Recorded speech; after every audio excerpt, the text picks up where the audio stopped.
second ago, we started the session and then no one was on. I was like, oh, I actually forgot to send the link out. Did you just get the email? Yeah, I just got the email and I saw it. I thought I'd join. Yeah, we'll try not to forget that next time.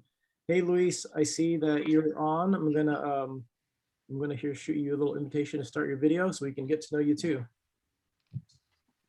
We're just gonna hang out, wait for a few more minutes, wait for give a couple more people a chance to join. But Redmilla, since you're on, you're in the spotlight. Can you introduce yourself to us? You know, where are you from? What you do, whatnot. My name is Radmila. I'm from Brooklyn, and I'm in private practice. I work as an associate, actually, for my dad. And I guess since this is an implant group, I did the New York Maxi course with Dr. Michetti. So that's my background. Awesome. Where did you go to school? I went to NYU, and I finished in 2016. Oh, okay, cool. You finished the same time as me. I finished my pros residency in 2016. Oh, awesome. You know, I interviewed at NYU. It was so huge. It's like such a big school. And I remember walking there in the morning. It was like snowing. There was like a blizzard, and it was crazy to get there. But yeah, it was really fun. But yeah, I ended up choosing UOP because it was close to my family. Yeah, you're on the West Coast. I saw. Yeah. I practice in Stockton. Yeah. So your dad's a dentist? Yes. He's a general dentist. Did he go to NYU too? Yeah, he did. He went as like one of the international. Well, we gotta find a nice like probably have some wire brushes. Oh, hey Luis, thanks for joining video. Hey Gary. What's up? Hey Redmila, I wanted to ask you, where did your dad immigrate from? Because my parents did the same thing. They immigrated and Yes. This is TJ's wife. Dentist in Russia.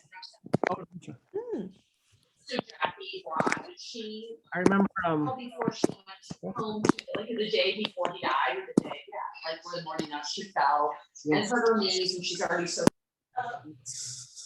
Oh, there we go. This is where I am.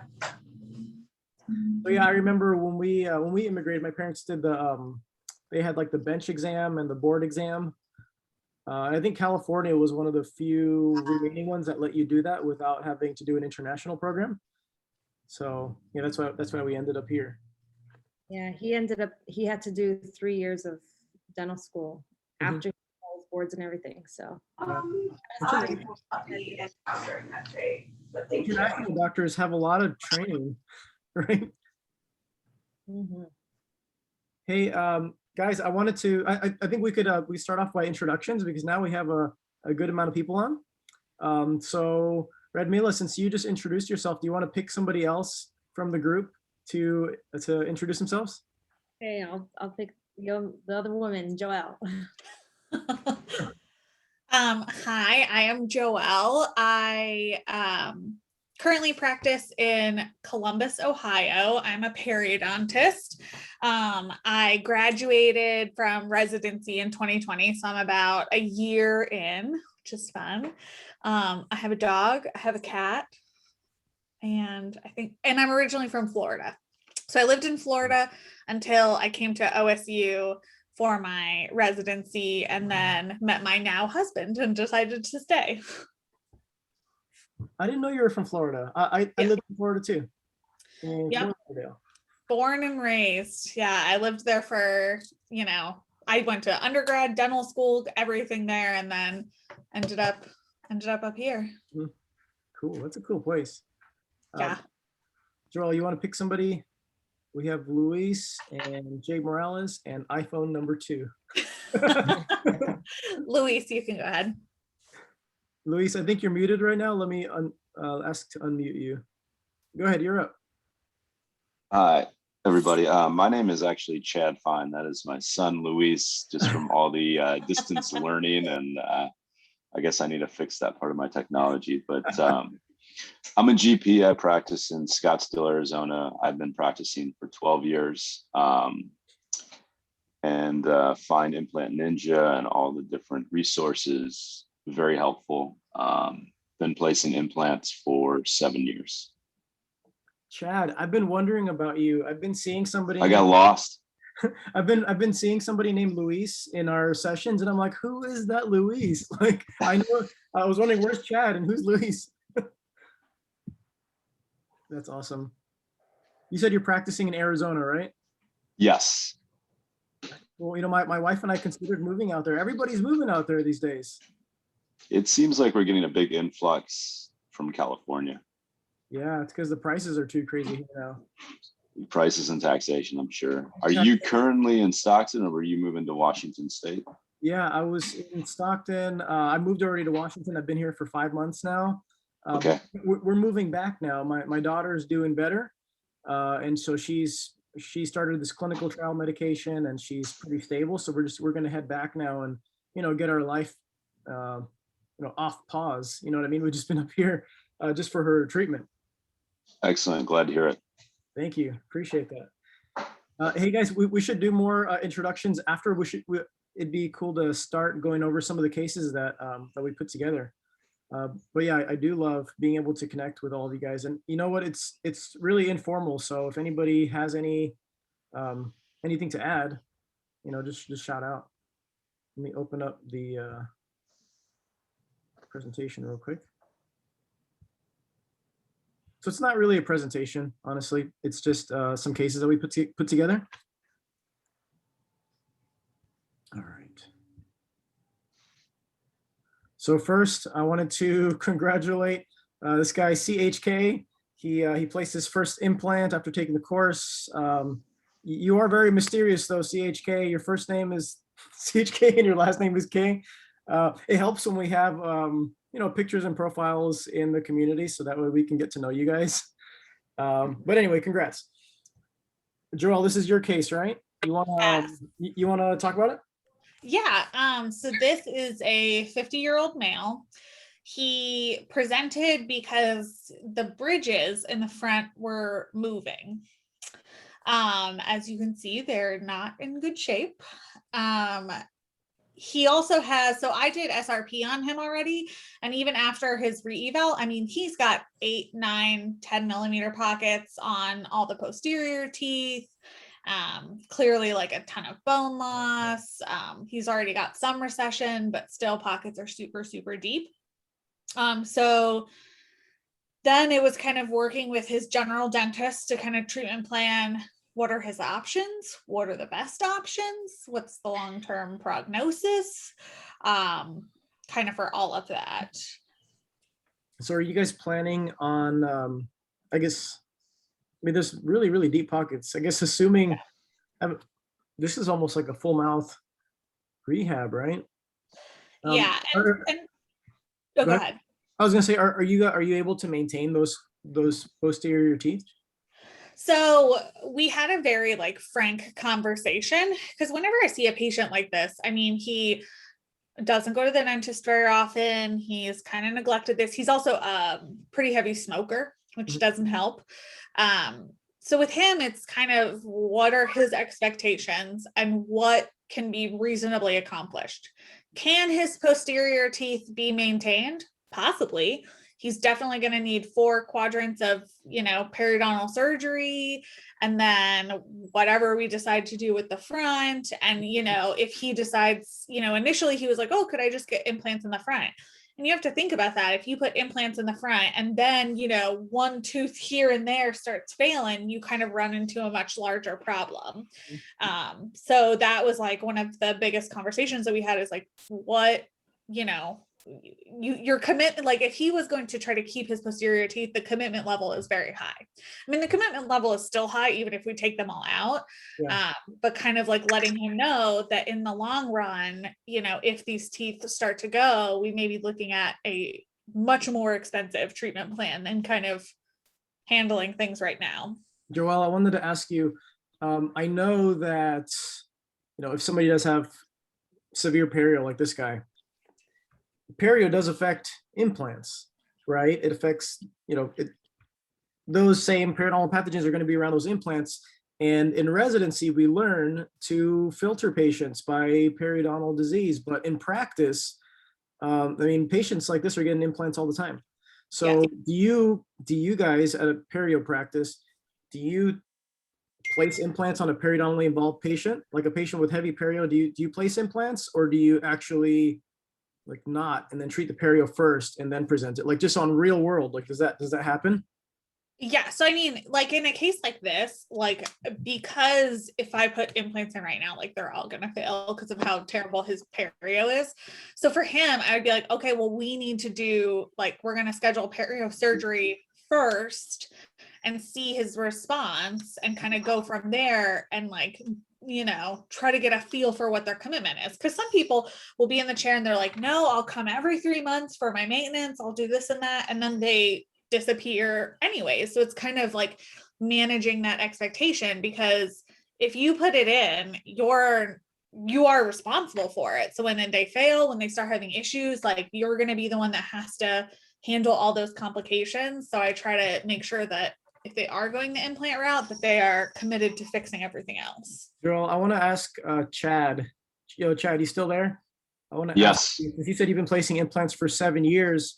Are you seeing patients that you placed, implants on 7 years ago now coming back?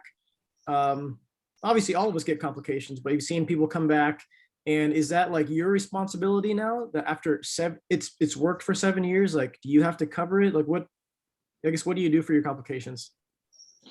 I've had one implant that I'm aware of fail post 2 years. Most failures I see happen in my practice happen within the first 2 years. And that's kind of what I've seen the research kind of show. In that specific case where I had a failure, I guess 4.5, 5 years later, I did not cover the cost of the failure. The patient was uncompliant with coming in for traditional perio maintenance. He lived in California and come in, once a year. I told him we need to see him every 3 months. We need to see someone out in Carlsbad every 3 months. Due to this situation, there are other contributing factors such as smoking and diabetes to the failure as well. But financially speaking, if that's your question, I do not cover it after the first 2 years. I'm sure there's many that I would if I had failures. It just kind of depends on the patient. Yeah, it depends on their compliance level, right? If they're on it, right? If they're on it every 3 months, they're a cool patient, then like, yeah, that's same with me. If they're really compliant and doing their best, I try to help them out. But if they're not, if they just disappear, like Joel said, if they disappear, it's hard to help people out that way. All right, so Joel, I wanted to ask you, because me being the with I guess my prosthodontist mindset, I was sort of tunnel visioned into, okay, how do we place implants and restore it? Yeah.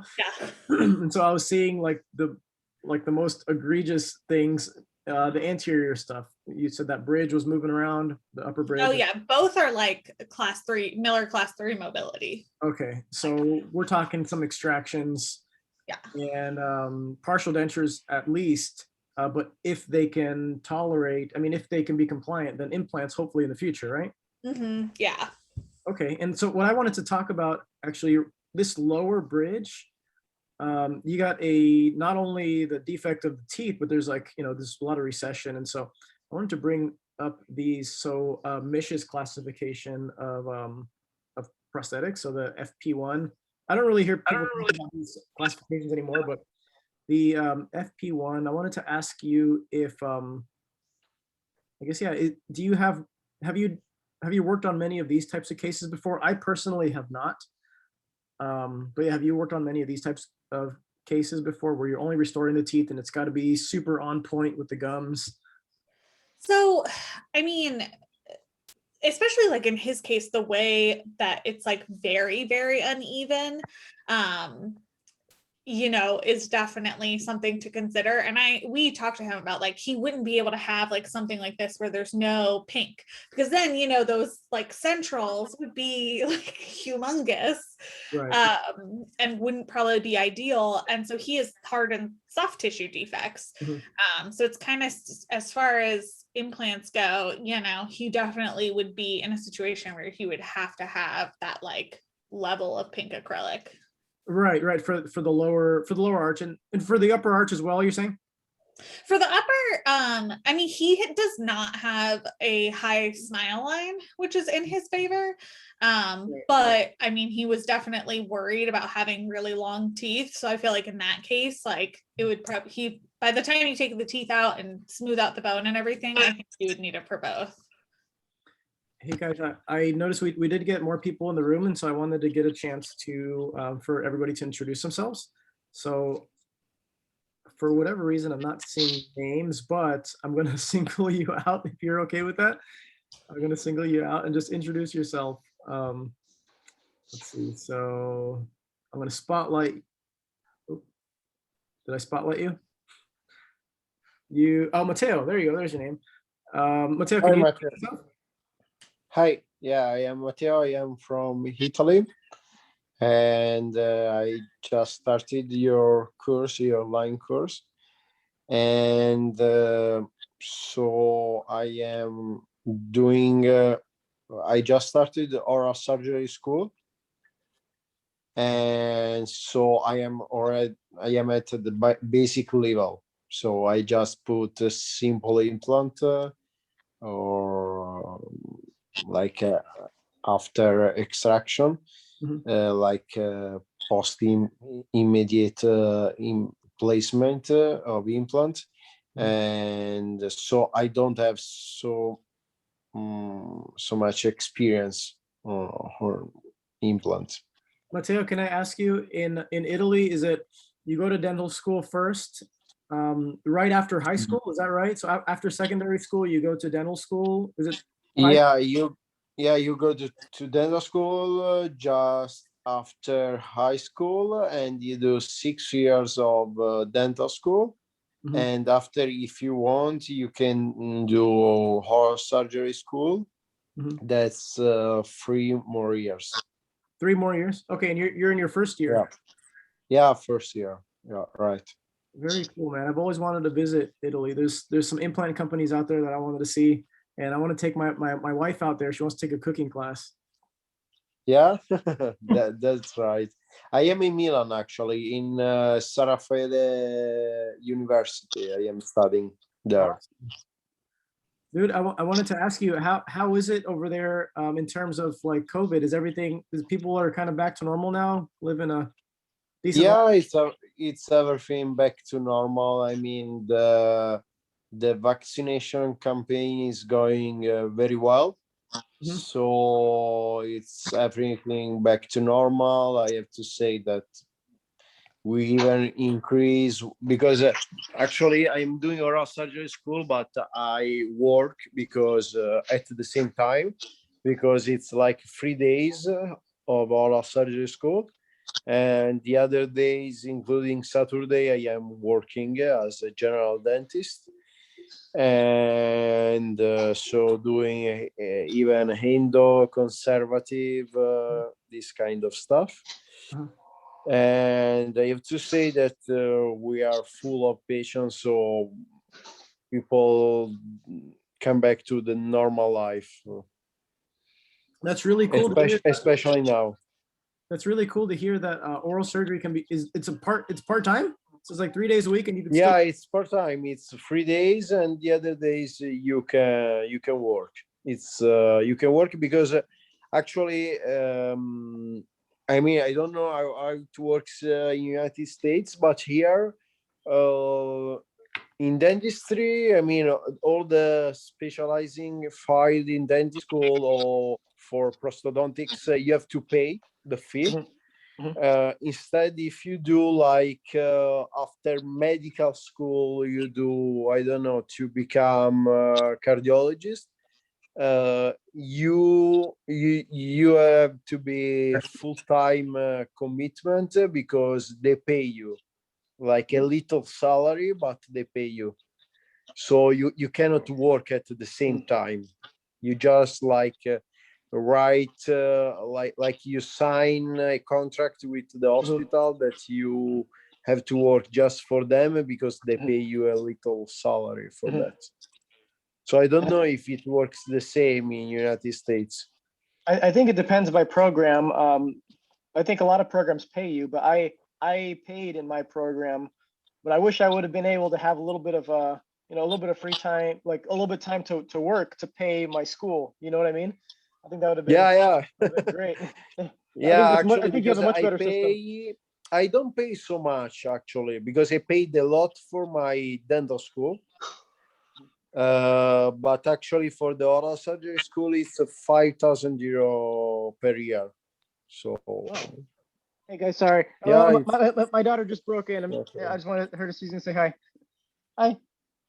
Hi. All right, sorry guys. Let's move on. Thanks, Matteo, for introducing yourself and for telling us about a little bit about how specialty is in Italy. That's super cool. I'd love to visit. Yeah, no problem. You're welcome. Let me know when you will come here. I sure will. So Joel, we were talking about the classifications. There's FP1, which is just the teeth. FP2, which Mish classifies as teeth that are like long teeth, right? So they're teeth with like a little bit of the root showing.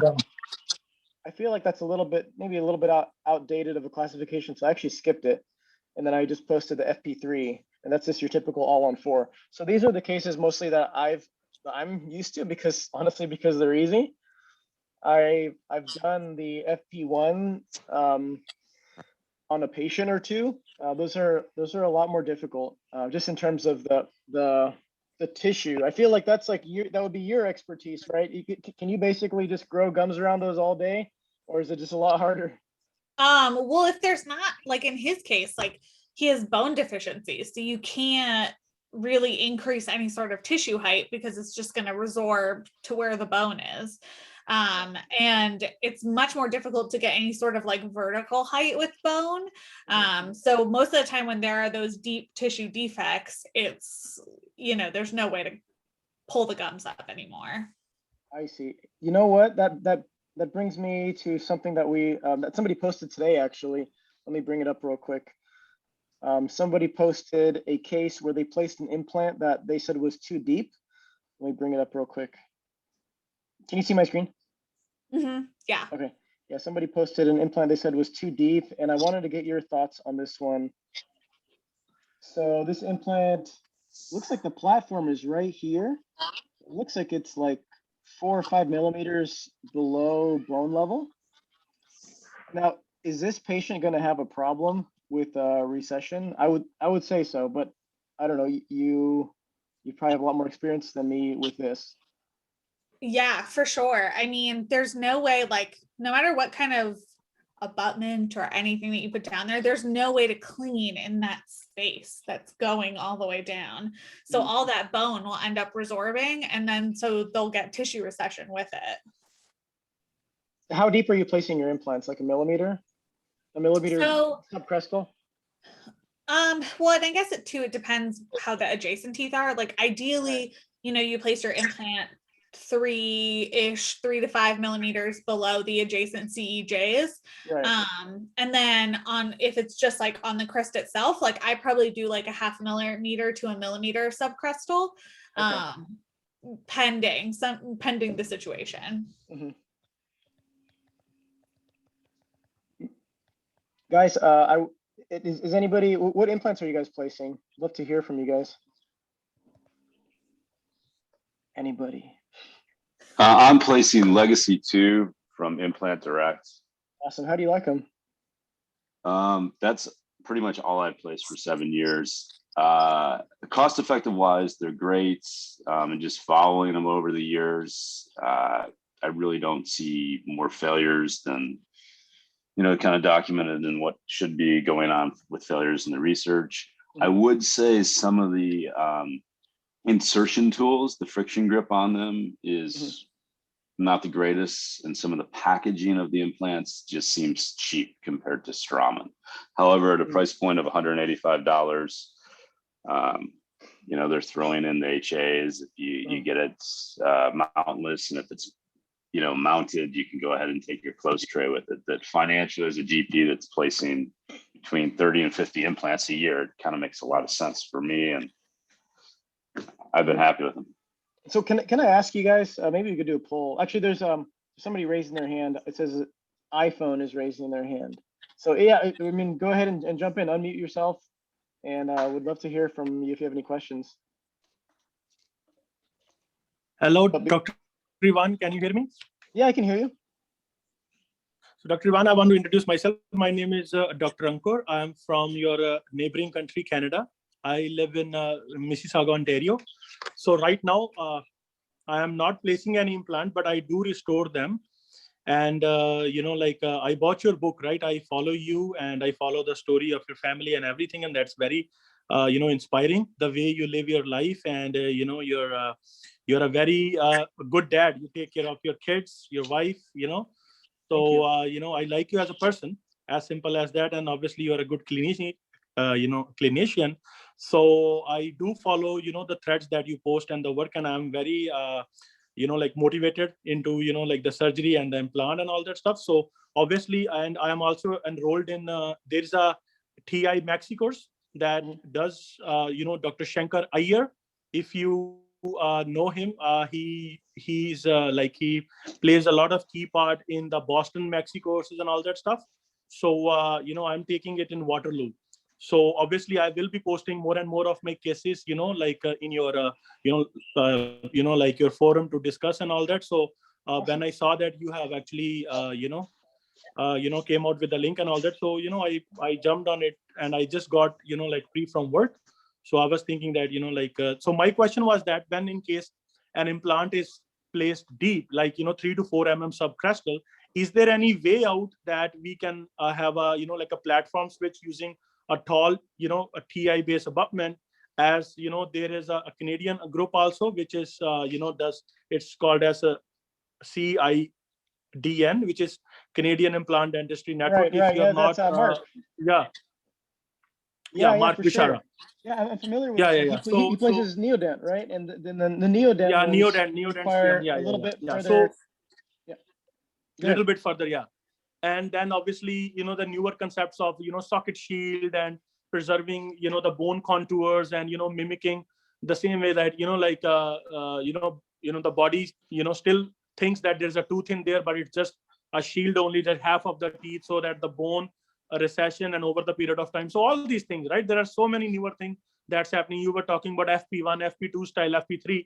So I'm learning all these things as a part of my course. And that freaking COVID is basically, taking everything away from us. Like our courses have been delayed, and it's like a year-long course. So for now, everything is just halted. So the only way we can reach out is by, having a person like you, because you are doing it, very passionately over the period of years. And your book has out of the college, like out of school ideas, the things that are not being taught in the school, the things that you have to basically, mess up and then learn out of these, right? All of those, like the tested and tried and hard knock type of experience that you put in a book. I really appreciated, reading that. And, all Thank the you. force to you.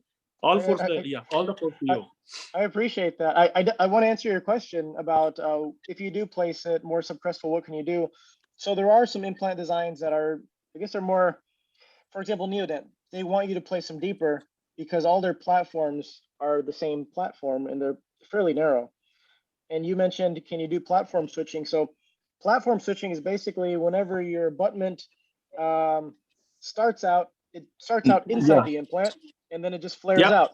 And these days, every implant is platform switched. Before, you had the Brandemark external hex. Those are not platform switched. But now, pretty much every implant is platform switched. And I am not sure. Like the Neodent implants work fine, and they're more subcrestal. But yeah, you do start your profile. It starts upwards. It just starts very slim, and then once it gets a little further out of the tissue, then it flares out. Yeah, right? So absolutely. it's just a design. But I mean, I don't know, Joel. You were mentioning that it could be hard to clean anyhow. Are some cases just not ideal for doing that? And just 1 second, I think you are pretty much aware of something which is called as, customizing the gums around it, like customizing the tissue. And there is new thing by Dr. Leonas Vergelis is, what do you call it as this thing? The one in which they have those custom abutments, the composite, custom healing they abutments? have that thing. Yeah. Yeah. I think I'm personally a big fan of custom healing abutments. I think that's basically the perfect way to get yourself a really, really nice impression and a really nice restoration. Are you doing those in your office? Are you doing those? Yeah, but I'm making them myself. I don't have a kit. I don't have one of those kits that you buy. There are like some kits that you can buy just stock that help you Yeah. make them, but I just make it myself with some composite, not with a template or anything like that. But you can also order them from a laboratory as well. You can actually buy titanium custom healing abutments too. Those are a little bit more expensive. I want to say they're like 40-50 Yep. bucks each one. Like all you have to do is to have, the screw retain cylinder, and then Yeah. you put it in that mount, and then the composite will just molds around it, and then you screw it, you cut off the cylinder, and it's basically shaping your gums to grow. And the only thing is that you have to, when you're taking your open tray impression, you have to just kind of like go around there and have a special impression rather than the normal, Right. the normal closed tray impression in which you take the healing abutment. Yeah. Right. You would basically use a custom impression coping, or you would Yes. customize your impression coping for sure. Impression coping. Yeah. Yes, absolutely. Thanks so much for your question, man. And Thank you, sir. for explaining all that stuff. Keep inspiring us the way you are doing. Keep inspiring us. Thank you so very much. Thank you. I'm going to try. I wanted to ask you guys actually before this question. I wanted to ask you, Chad. You said the implant price of $185 is a pretty sweet price. Sorry, we're getting a little bit off topic, but what's a good price for an implant for you guys? Because some people think 185 is a great price. Other people say, well, I'm paying 135 for Hyosyn. That's a great price. Others will say, well, I get my implants from High Tech for 70 bucks. So I really don't know honestly where I guess where a good price point is for implants, what people are comfortable paying. So I don't know if you guys have any opinions on that. Chime in on the chat or just jump in. I'd love to hear. Joel, do you want to explain this case right here? This is your case as well. Yeah, get some fun ones. So this guy, he's 65, like mid 60s, comes in and wants to replace some teeth that are missing. Now you can't really tell from these x-rays, but 5 is also cracked. So 5 is like cracked, it's class 3 mobile, so that one has to go. So then it's kind of looking, there's, a few things that we always look at, like, okay, well, what are you going to do about number 2? Do you take it out? His occlusion, and you can see his occlusion, his bite is pretty collapsed. So that's kind of a factor too. And if you look on the PAs, you can see towards number 2, like in the number 3 spot, there's sinus pneumatization. So it's kind of deciding what to do, what's the best option, explaining it to the patient, seeing what they want. When I see cases like this, I mean, he's not even biting on number 2. So my feeling would be to take it out, and we kind of explained that to him. But sometimes you get a little resistance of like, well, if it's not biting on anything, it's not bothering it being there type of thing. So kind of like explaining to the patient of, trying to reestablish their occlusion. And he's got a similar issue on the other side as well. And so kind of discussing all of that with him and making like a plan going forward. So with my I guess with my prosto hat, I just want to like fill in the holes, right? Yeah. So it's like, okay, 2 teeth are missing, let's put 2 implants in, right? But yeah, what is that? Are those little root tips sticking up by the premolar site? No, that it's angled. Those are his tori. Oh, okay, yeah, that makes sense. Like when you look at it on the CT scan, you can just see the big, exostoses at that point. But yeah, and that's the thing too. Some people will say, well, could you take the bone and use that to maybe, graft? But these exostoses are very, very dense. So it's pretty much all cortical bone. And so that can be very difficult to use as your only graft. Just because of how dense it is. I see. Yeah. Can I ask you, somebody's drawing on the picture.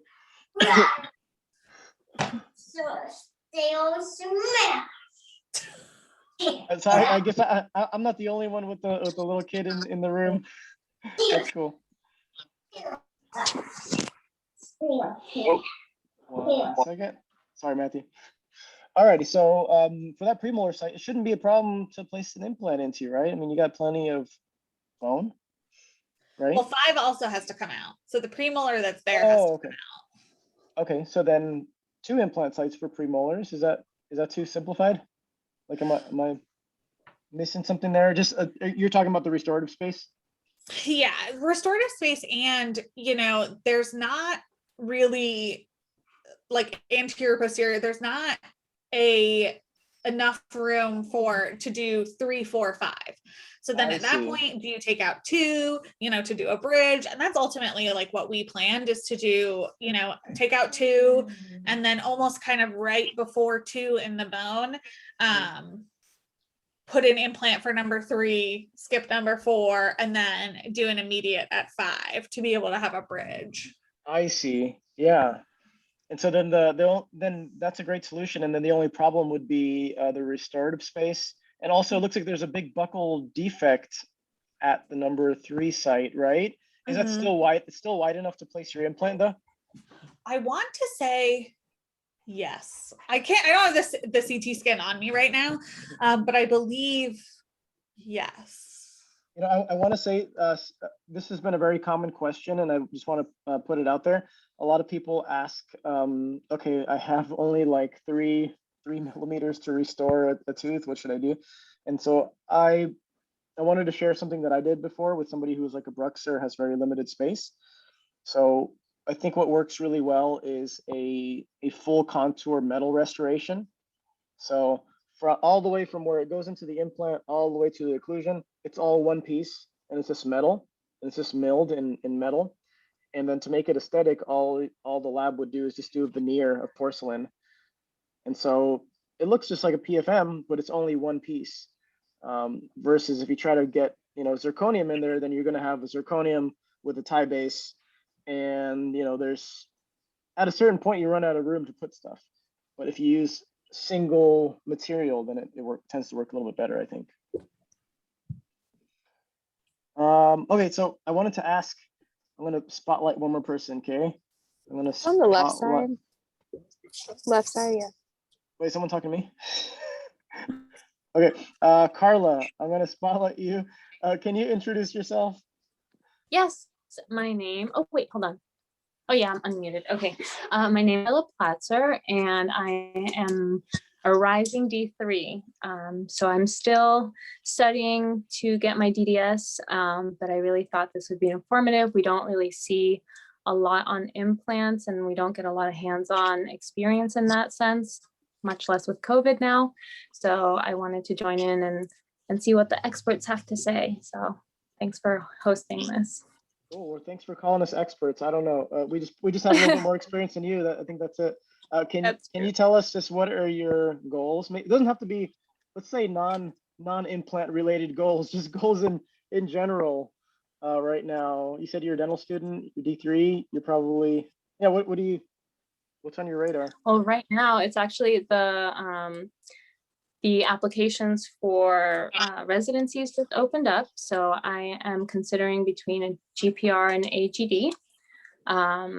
And because we've been more limited in clinic, I think I really want that. And if down the road, maybe I find something that I'm really passionate about in terms of specializing, those would be my goals. I like endo, but I haven't seen enough in any particular department yet to decide. So I'm leaning towards a GPR right now. Awesome. And where are you anyway? And then where are you looking for residencies?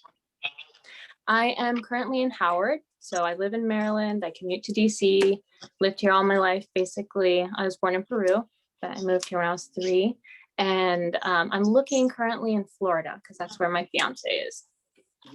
Florida is awesome. I looked for a program in Florida after my residency. And did you know I'm Peruvian too? I was born in Peru, and I immigrated here when I was 2.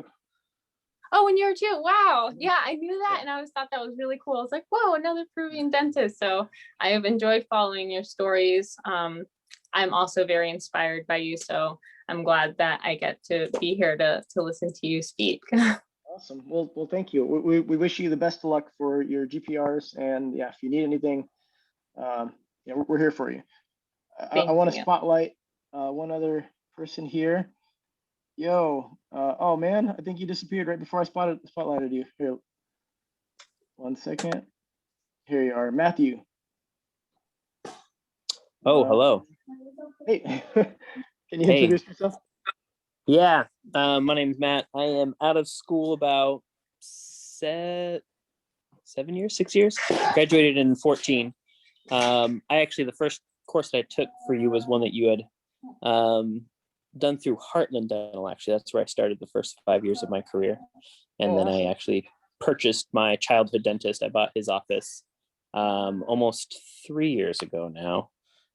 Been placing implants for probably around 5 years or so. So I always get little jewels from the different things you post on Facebook and all that other stuff. So I appreciate what you do for everyone, making it, simplifying it for everyone and using real world stuff. A lot of the time you'll take some of these courses and everything's like super ideal. Like, oh no, you got to have a 12mm implant in there. And this is how you get the bone to do that and all that other stuff. So looking at the real world aspects of what you teach is pretty cool.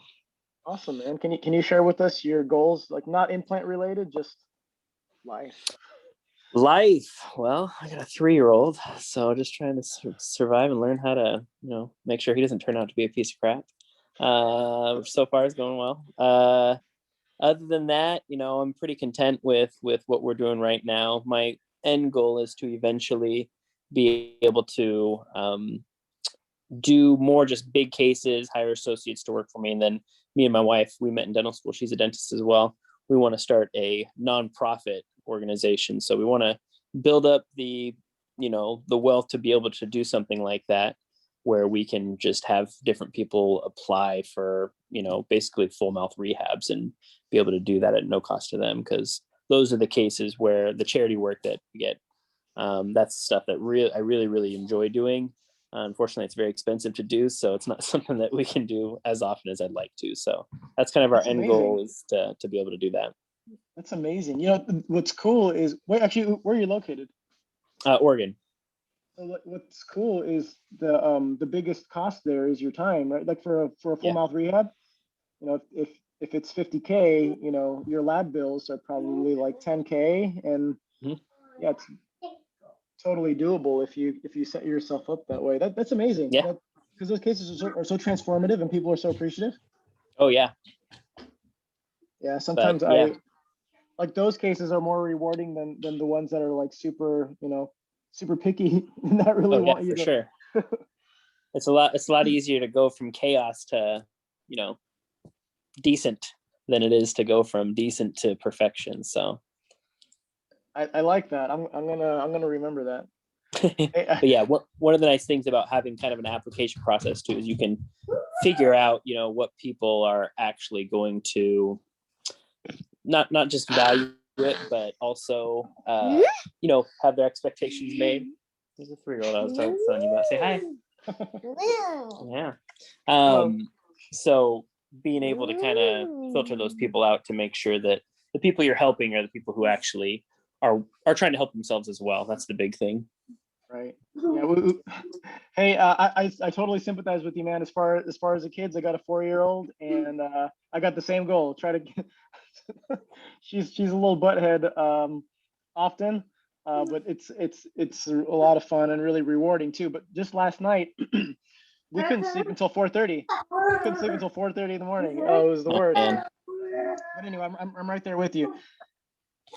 Very cool. Well, keep on doing what you're doing. I appreciate it, man. Hey guys, we're butting up against our endpoint. I wanted to ask if there's any other questions. We didn't go through everything we wanted to go through today, but that's okay. These sessions are basically just to get to know you guys and chat. Anything that we missed that you wanted to talk about? Crickets. All right, guys. No worries. I'm really happy that you're here. This is super cool to actually put some faces to the mailing list, because otherwise I would never have known you guys, So I have just one question. Yeah, go ahead. Is there like a discount or some monthly plan that you think for the hands-on training? Which one? because it's more immersive, like the Holonix, but with hands-on kit that you send at home. Because I'm following the course, but I think it miss that kind of, of training. And Oh, I see. it was too expensive, actually, I have to say, to pay just at one time.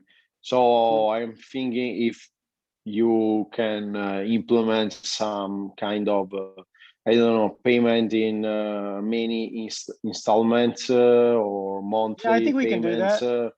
Mateo, are you talking about the online course that we mail you a kit and then you can follow along Yeah, with the actual hand? exactly. Yeah, Exactly, and you do even live session, that kind of Yeah. course. Yeah. Yeah, I think we can do that. We can break it up. Yeah, because right now we just ask for it up. It's all up front. But yeah, it makes Yeah. sense to break up the payments. Sure. Yeah, I think we can Yeah, add it. if you can do that, I am so interested in that, because it's actually amazing, the course, because as other members said, it's like you explain the thing in plain English, like everyone can understand. So it's not more rocket science. The implant, like put an implant, and it's I mean, it's amazing that, but I still miss that kind of like I don't know, like You gotta someone touch that stuff. can You gotta fall. like, Yeah, you have to touch something. You have to. You need to have some, maybe like live course where you can practice and so on. Like, yeah. I am so interested in that, but pay all up front was too much. You have to Yeah. say honestly. No, I'll make sure it's split up, and then one day I'll have to do a trip out to Italy. That'd be nice. Yeah. Okay. So we can exchange for that. You can come to my home. You can. I can just give want to you have a some good bed pizza and out there, man. I want to have some good pizza. That's my favorite food. yeah, but not with ananas, right? What's that? Not with ananas, with Right. like. Hey, That's horrible. So thanks, Mateo. I appreciate it, man. I want to I actually want to point out another doctor here that I just saw join because he had a question that we answered on the forum, but I don't know if you got it. Dr. Deepak, is that your name? Yeah. I just saw the message. Thank you, Ivan and Stanger, for the reply. That was Sure. one of my old case where I had to place. I didn't have much access to the X-rays there due to the conditions. I had to place the implant little deeper than what it is. I've seen both of your replies. Okay. Actually, I cannot remove the implant because the patient would not be willing to remove that. So I'm thinking whether it can be managed prosthetically, yes or no, or if the worst case, I would remove it if it cannot be managed prosthetically. I'm thinking, is there any other alternate option? Kindly let me know. Dr. Deepak, I just want to confirm your implant is the one that was a little bit deeper, right? That one was an anterior implant that's a little bit deeper.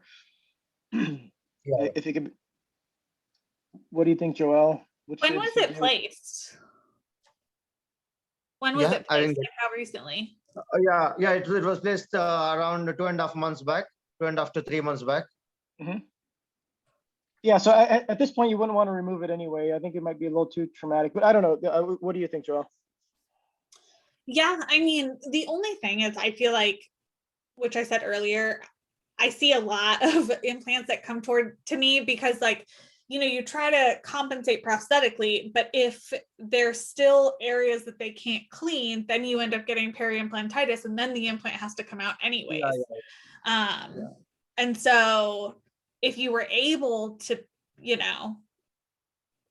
either back it out or place another one, because then it's just not going to be something you worry about. You know what I mean? You're not going to be thinking back of it.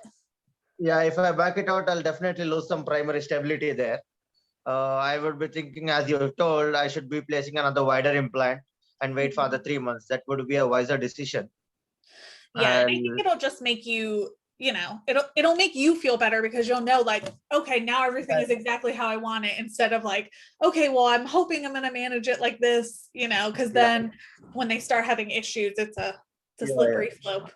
Yeah, I just don't want to compromise in that case. I was thinking about I any know. possibility of any, what do you say, custom abutment or an stock of what do you say, the titanium abutment or a Yeah, castable abutment.